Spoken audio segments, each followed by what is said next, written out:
Hey guys, what's up? It's Justin, aka Diego, talking about gems today. I don't know what part we're on. Look at me, Blue Power Ranger. Let's do it up. So the two types of gemming we're going to talk about is mastery-centric type gemming and stamina-centric type gemming. I'm just going to throw the gems up on the in text because I don't want to file through here and make the video longer than it needs to be. Anyway, so for stamina-centric type gearing, when we're talking about like red and yellow sockets and what gems to put in, you only put those gems in if you want the socket bonus. For example, these boots. I don't think anyone's going to argue with me that 0.05% parry is fucking nothing. So it's really pointless to put in any gem to match that socket. So if you're going stamina centric, you want to just go straight stamina in that socket. But so for red and yellows, for stamina centric type gearing, we're going to talk about if you want to get the socket bonus like this chest. For example, it's 30 stamina plus the 30 stamina socket bonus, which is equivalent to the highest amount of stamina that you could get in a gym right now, which is 60. So basically, I get a free 20 expertise rating out of it.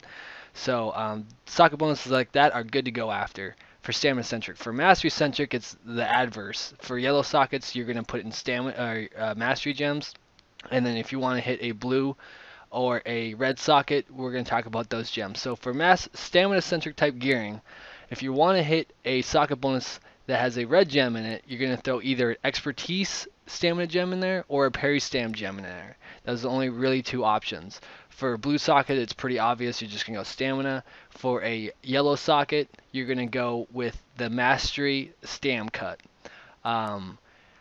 So that's basically it. That's it for stamina centric. For mastery centric, for all yellows you're gonna put in mastery, and for all blues you're gonna put the green gem, which is the mastery stamina, and then for all red gems, yeah, you're gonna put either parry mastery or expertise mastery. Obviously the expertise you're gonna get a little bit more threat out of. Now for metas, basically there's two of them. You could do the 2% block or the 2% armor or the 5% block. Right now I feel that with the way gearing is and how our avoidance is, I think the 2% armor is a little bit better because the armor is still factored in if you do block the attack. But I feel that later tiers, like maybe tier 12, no, maybe probably tier 13, when we get a lot more block, I think the block meta is going to be a lot better because we're going to be blocking a lot more damage. Or we're going to be a lot closer to that block cap. So, because for example, if we are block capped, we're basically going to block every attack.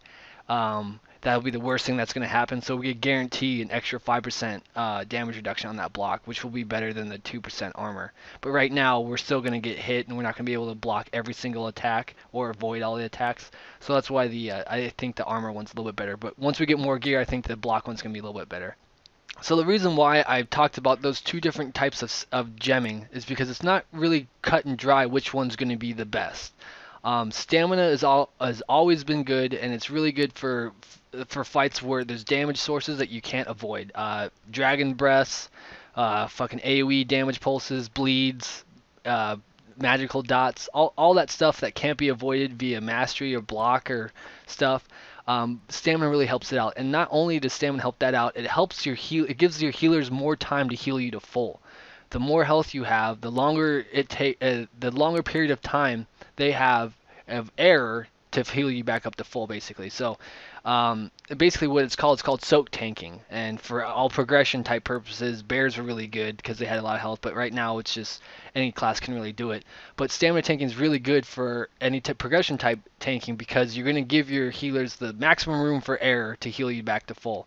The reason why mastery might be good, but we just need more information, so it's not clear, cut, and dry.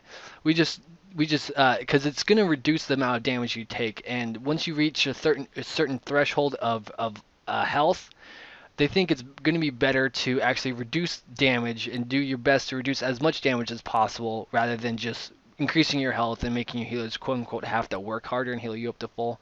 But I don't really buy that quite yet. We need to see more testing on it and see if it's actually viable. But I do see on fights like Chimaron or Chimaron, where having a bunch of health isn't really necessary because he's going to kill you regardless. So being able to avoid attacks and block attacks is a lot higher priority on that fight. But is it viable to regem your whole mindset and your whole gearing because of one fight? I don't think so. But yeah, so but for that fight, personally, what I do is I just switch out my stam trinkets to avoidance and mastery trinkets. But I'm a stamina guy, and I always will be. And if I would to recommend which one I would do, I would say stamina. So, but just keep your ear to the ground. It might stamina might make its way, or sorry, mastery might make its way around in our progression future. So just keep your eye out for that. And those are two ways that you guys could gem. Just pick which one if you want to reduce a little bit more damage, go mastery, and if you just want to soak as much damage as possible and give your healers maximum room for error, go stam. So that's been it. I'll catch you guys next time. If you guys liked the video, rate it thumbs up, and I'll see you guys for the next video. Have a good one. Later.